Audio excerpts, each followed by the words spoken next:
ಧಾರವಾಡದ ಬಿಜೆಪಿ ಮುಖಂಡ ಯೋಗೇಶ್ ಗೌಡ ಕೊಲೆ ಪ್ರಕರಣಕ್ಕೆ ಸಂಬಂಧಪಟ್ಟ ಹಾಗೆ ಕೆಲ ಹೊತ್ತಿನಲ್ಲೇ ಶಾಸಕ ವಿನಯ್ ಕುಲಕರ್ಣಿಯ ಭವಿಷ್ಯ ನಿರ್ಧಾರ ಆಗಲಿದೆ. ಕೇಸ್ನ ಅಂತಿಮ ತೀರ್ಪು ಇವತ್ತು ಪ್ರಕಟ ಆಗಲಿದೆ. ಜನಪ್ರತಿನಿಧಿಗಳ ಕೋರ್ಟ್ನಲ್ಲಿ ಇವತ್ತು ಅಂತಿಮ ತೀರ್ಪು ಇನ್ನೇನು ಕೆಲವೇ ಕ್ಷಣಗಳಲ್ಲಿ ಪ್ರಕಟ ಆಗಲಿದೆ. ಯಾವ ಒಂದು ಕೇಸ್ಗೆ ಸಂಬಂಧಪಟ್ಟ ಹಾಗೆ ಬಿಜೆಪಿಯ ಮುಖಂಡ ಯೋಗೇಶ್ ಗೌಡ ಕೊಲೆ ಕೇಸ್ಗೆ ಸಂಬಂಧಪಟ್ಟ ಹಾಗೆ ಇವತ್ತು ತೀರ್ಪು ಪ್ರಕಟ ಆಗಲಿದೆ. ಈ ಒಂದು ಕೇಸ್ಗೆ ಸಂಬಂಧಪಟ್ಟ ಹಾಗೆ ಕುಲಕರ್ಣಿಗೆ ಶಿಕ್ಷೆ ಆಗತ್ತಾ, ಖುಲಾಸೆ ಆಗತ್ತಾ? ಈಗಾಗಲೇ ವಿನಯ್ ಕುಲಕರ್ಣಿಗೆ ಢವಢವ ಶುರು ಆಗಿದೆ.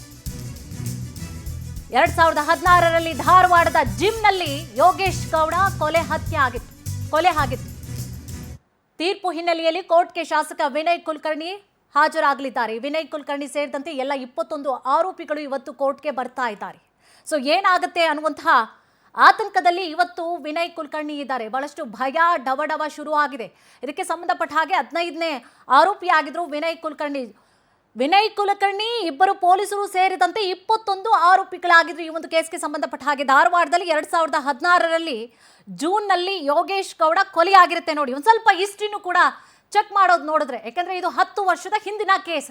ಆ ಒಂದು 10 ವರ್ಷದ ಹಿಂದಿನ ಕೇಸ್ಗೆ ಸಂಬಂಧಪಟ್ಟ ಹಾಗೆ ಇವತ್ತು ತೀರ್ಪು ಪ್ರಕಟ ಆಗಲಿದೆ. ಖುಲಾಸೆ ಆಗತ್ತಾ ಅಥವಾ ಶಿಕ್ಷೆ ಆಗತ್ತಾ ಅನ್ನುವಂತಹ ಪ್ರಶ್ನೆ ಇದೆ. ಶಾಸಕ ವಿನಯ್ ಕುಲಕರ್ಣಿಯ ಮೇಲೆ ಕೊಲೆಗೆ ಹೊಳಸಂಚು ಆರೋಪ ಕೂಡ ಕೇಳಿ ಬಂದಿರುತ್ತೆ. ಆ ಒಂದು ಸಂಬಂಧವಾಗಿ ಇವರನ್ನು ಅರೆಸ್ಟ್ ಮಾಡಲಾಗಿತ್ತು. ಜೈಲು ವಾಸವನ್ನು ಕೂಡ ಅನುಭವಿಸಿದ್ರು ಇವರು. ತನಿಖೆ ನಂತರ ಪೊಲೀಸರ ಮುಂದೆ 6 ಜನ ಆರೋಪಿಗಳು ಕೂಡ ಶರಣಾಗಿರ್ತಾರೆ.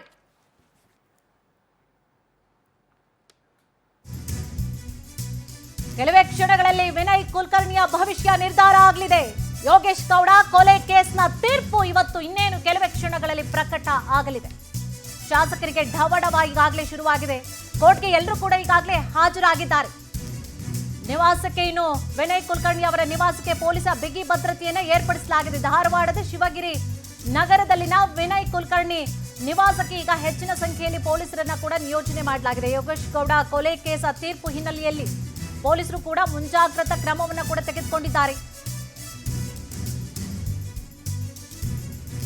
ಧಾರವಾಡದ ವಿವಿಧೆಡೆ ಆರೋಪಿಗಳ ನಿವಾಸದ ಬಳಿಯೂ ಕೂಡ ಭದ್ರತೆಯನ್ನ ಏರ್ಪಡಿಸಲಾಗಿದೆ. ಒಟ್ಟಾಗಿ ನೋಡಿ, ವಿನಯ್ ಕುಲಕರ್ಣಿ, ಇಬ್ಬರು ಪೊಲೀಸರು ಸೇರಿದಂತೆ 21 ಆರೋಪಿಗಳಿದ್ರು. ಯೋಗೇಶ್ ಗೌಡ ನಿವಾಸಕ್ಕೂ ಕೂಡ ಭದ್ರತೆಯನ್ನು ಈಗಾಗಲೇ ಪೊಲೀಸರು ಒದಗಿಸಿದ್ದಾರೆ. ಇದೇ ವಿಚಾರಕ್ಕೆ ಸಂಬಂಧಪಟ್ಟ ಹಾಗೆ ಹೆಚ್ಚಿನ ಮಾಹಿತಿಯನ್ನು ಕೂಡ ನೀಡ್ತಾ ಹೋಗ್ತಾರೆ ನಮ್ಮ ಪ್ರತಿನಿಧಿ ಶಶಿ. ಯೋಗೇಶ್ ಗೌಡ ಕೊಲೆ ಪ್ರಕರಣಕ್ಕೆ ಸಂಬಂಧಪಟ್ಟ ಹಾಗೆ ಇನ್ನು ವಿನಯ್ ಕುಲಕರ್ಣಿ ಸೇರಿದಂತೆ ಇನ್ನುಳಿದಂತಹ ಆರೋಪಿಗಳ ವಿರುದ್ಧವಾಗಿ ಇದ್ದಂತಹ ಚಾರ್ಜ್ ಶೀಟ್ ಜೊತೆಗೆ ಸಿಬಿಐ ಏನೆಲ್ಲ ಉಲ್ಲೇಖವನ್ನ ಮಾಡಿತ್ತು, ಯಾವ ರೀತಿಯಾಗಿ ಇವತ್ತು ವಿನಯ್ ಕುಲಕರ್ಣಿ ಅವರಿಗೆ ಇದು ಕಂಟಕ ಆಗುವಂತಹ ಸಾಧ್ಯತೆಗಳಿದೆ ಅಥವಾ ಅವರಿಗೆ ಇದು ಖುಲಾಸೆ ಆಗತ್ತಾ, ಶಿಕ್ಷೆ ಆಗತ್ತಾ, ಏನು ಹೇಳ್ತಾ ಇದೆ ಕಂಪ್ಲೀಟ್ ಆಗಿ ಓವರ್ ಆಲ್ ಮಾಹಿತಿ ಏನಿದೆ?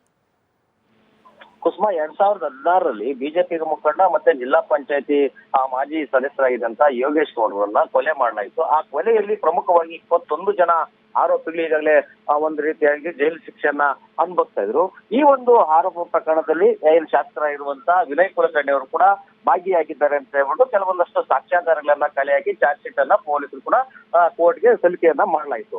ಈ ಒಂದು ವಿಚಾರಕ್ಕೆ ಸಂಬಂಧಪಟ್ಟಂತೆ 21 ಜನರ ಮೇಲೂ ಕೂಡ ದೋಷಾರೋಪ ಪಟ್ಟಿಯನ್ನ ಸಲ್ಲಿಸಿ ಜೈಲಿಗೆ ಕಳಿಸಲಾಯಿತು. ಆದ್ರೆ ಶಾಸಕ ವಿನಯ್ ಕುಲಕರ್ಣಿ ಅವರು, ನಾನು ಜನಪ್ರತಿನಿಧಿ ಆಗಿದ್ದೇನೆ, ಕ್ಷೇತ್ರದಲ್ಲಿ ಕೆಲಸವನ್ನ ಮಾಡ್ಬೇಕು, ನಾನು ಇಲ್ಲದೆ ಇದ್ರೆ ಆ ಕ್ಷೇತ್ರದಲ್ಲಿ ಅಭಿವೃದ್ಧಿ ಕೆಲಸಗಳು ಮಾಡೋಕ್ಕಾಗೋದಿಲ್ಲ, ಲಕ್ಷಾಂತರ ಜನ ನನ್ನನ್ನ ನಂಬಿರ್ತಾರೆ ಅಂತ ಹೇಳ್ಬಿಟ್ಟು ಸುಪ್ರೀಂ ಕೋರ್ಟ್ ಮೊರೆ ಹೋಗಿ ನಿರೀಕ್ಷಣಾ ಜಾಮೀನನ್ನ ಪಡೆದುಕೊಂಡು ಬಂದು ಜಾಮೀನಿನ ಮೇರೆಗೆ ಹೊರಗಡೆ ಇದ್ರು. ಈಗ ಸದ್ಯಕ್ಕೆ ಜನಪ್ರತಿನಿಧಿಗಳ ವಿಶೇಷ ನ್ಯಾಯಾಲಯದಲ್ಲಿ ತೀರ್ಪನ್ನ ಕಾಯ್ದಿರ್ತಾ ಇದ್ರು. ಈಗ ಯಾವುದೇ ಕ್ಷಣದಲ್ಲ ಬೇಕಾದ್ರೂ ಕೆಲವೇ ಕ್ಷಣಗಳಲ್ಲಿ ತೀರ್ಪನ್ನ ಪ್ರಕಟಿಸುವಂತ ಎಲ್ಲಾ ರೀತಿಯಾದಂತ ಸಾಧ್ಯತೆಗಳು ಕೂಡ ಇದೆ. ಈಗಾಗಲೇ 10 ವರ್ಷಗಳು ಪ್ರಕರಣ ಆಗಿರೋದ್ರಿಂದ 10 ವರ್ಷಗಳಿಂದಲೂ ಕೂಡ 20 ಜನ ಆರೋಪಿಗಳು ಕೂಡ ಜೈಲು ಶಿಕ್ಷೆಯಲ್ಲಿ ಅನುಭವಿಸ್ತಿದ್ದಾರೆ.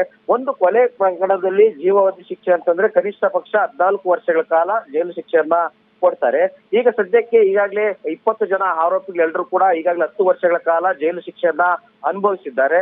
ಇನ್ನು ಒಂದು ವೇಳೆ ಪ್ರಕಟ ಆದ್ರೂ ಕೂಡ 20 ಜನರಿಗೆ ಇನ್ನು 4 ವರ್ಷಗಳ ಕಾಲ ಅವರಿಗೆ ಜೈಲು ಶಿಕ್ಷೆ ಪ್ರಕಟ ಆಗಬಹುದು. ಇಲ್ಲವಾದಲ್ಲಿ ಚಾರ್ಜ್ ಶೀಟ್ ಅಲ್ಲಿ ಯಾರ್ಯಾರ ಪಾತ್ರ ಏನೇನು ಅಂತ ಹೇಳ್ಬಿಟ್ಟು ಉಲ್ಲೇಖಿಸ್ತಾರೋ, ಯಾವ ರೀತಿಯಾಗಿ ವಾದ ಮಂಡನೆಯನ್ನ ಮಾಡ್ತಾರೋ, ಸಾಕ್ಷಿಯನ್ನ ಕಲೆ ಹಾಕಿರ್ತಾರೋ, ಅವರ ಆರೋಪಿಗಳ ಪರ ವಕೀಲರು ಯಾವ ರೀತಿಯಾಗಿ ಅವ್ರ ಸಮರ್ಥ್ಯನ ಮಾಡ್ಕೊಂಡು ಸಮಜಾಯಿಷಿಯನ್ನ ಕೊಡ್ತಾರೋ ಅದಕ್ಕೆ ಸಂಬಂಧಪಟ್ಟಂತೆ ಸಪರೇಟ್ ಆಗಿ 21 ಜನರು ಕೂಡ ಯಾರ್ಯಾರ ಪಾತ್ರ ಏನೇನಂತ ಹೇಳ್ಬಿಟ್ಟು 21 ಜನರಿಗೂ ಪ್ರತ್ಯೇಕವಾದಂತ ಒಂದು ಶಿಕ್ಷೆಯನ್ನ ಪ್ರಕಟಣೆ ಮಾಡೋದಕ್ಕೆ ಆದೇಶದ ಕಾಪಿ ಈಗಾಗಲೇ ಸದ್ಯಕ್ಕೆ ಜನಪ್ರತಿನಿಧಿಗಳ ವಿಶೇಷ ನ್ಯಾಯಾಲಯದಲ್ಲಿ ಕೂಡ ಸಿದ್ಧವಾಗ್ತಿದೆ. ಇನ್ನು ಸಂಬಂಧಪಟ್ಟಂತೆ ಶಾಸಕ ವಿನಯ್ ಕುಲಕರ್ಣಿ ಕೆಲವು ದಿನಗಳ ಮಾತ್ರ ಅವರು ಜೈಲು ಸೆರೆವಾಸವನ್ನ ಅನುಭವಿಸಿದ್ರು. ಇನ್ನು ಉಳಿದಂತ ಎಲ್ಲರೂ ಕೂಡ ನಿರೀಕ್ಷಣಾ ಜಾಮೀನು ಅಂತ ತೆಗೆದುಕೊಂಡು ಅವರು ಹೊರಗಡೆ ಇದ್ರು. ಹೀಗಾಗಿ 20 ಜನ ಆರೋಪಿಗಳನ್ನ ಹೊರತುಪಡಿಸಿ ಶಾಸಕ ವಿನಯ್ ಕುಲಕರ್ಣಿ ಅವರ ಪಾತ್ರ ಪ್ರಮುಖವಾಗಿ ಇದ್ದದ್ದನ್ನ ಪೊಲೀಸರಿಗೆ ಉಲ್ಲೇಖವನ್ನ ಮಾಡಿ ಸಾಕ್ಷಿಗಳನ್ನ ಸಾಬೀತುಪಡಿಸಿದ್ರೆ ಶಾಸಕ ವಿನಯ್ ಕುಲಕರ್ಣಿ ಕೂಡ ಎಲ್ಲ ಒಂದ್ ಕಡೆ ಅವರು ಕೂಡ ಜೈಲು ಶಿಕ್ಷೆ ಕಟ್ಟಿಟ್ಟ ಬುತ್ತಿ. ಈಗ ಸದ್ಯಕ್ಕೆ ನ್ಯಾಯಾಲಯ ಏನು ಉಳಿದ ಕಾಲಾವಧಿಗೆ ಅವರಿಗೆ ಶಿಕ್ಷೆಯನ್ನ ಪ್ರಕಟ ಮಾಡುತ್ತಾ, ಇಲ್ಲವೇನಾದ್ರೂ ದಂಡವನ್ನ ವಿಧಿಸಿ ಅವರಿಗೆ ಜಾಮೀನನ್ನ ನೀಡುತ್ತಾ, ಇಲ್ಲವಾದ್ರೆ ಶಿಕ್ಷೆ ಪ್ರಮಾಣವನ್ನ ಕಡಿಮೆ ಮಾಡಿ ದಂಡವನ್ನ ವಿಧಿಸುತ್ತಾ ಅಂತ ಕಾಣಬೇಕು. ಆದ್ರೆ ಒಟ್ಟಾರೆಯಾಗಿ ಈ ಒಂದು ಯೋಗೇಶ್ ಗೌಡ ಕೊಲೆ ಪ್ರಕರಣದಲ್ಲಿ ಏನ್ 21 ಜನ ಆರೋಪಿಗೆ ಭಾಗಿಯಾಗಿದ್ರು ಅವರೆಲ್ಲರೂ ಕೂಡ ಸದ್ಯದಲ್ಲೇ ಎಲ್ಲರೂ ಕೂಡ ಡವ ಶುರುವಾಗಿದೆ. ಈಗ ಸದ್ಯಕ್ಕೆ ಜನಪ್ರತಿನಿಧಿ ವಿಶೇಷ ನ್ಯಾಯಾಲಯಕ್ಕೆ 21 ಜನ ಆರೋಪಿಗಳು ಕೂಡ ಹಾಜರಾಗಿದ್ದಾರೆ. ಆ 21 ಜನರ ವಿರುದ್ಧವೂ ಕೂಡ ಈಗ ಸದ್ಯಕ್ಕೆ ಶಿಕ್ಷೆ ಪ್ರಕಟವಾಗಲಿದೆ. ಥ್ಯಾಂಕ್ ಯು ತಮ್ಮೆಲ್ಲ ಡೀಟೇಲ್ಸ್ಗಾಗಿ.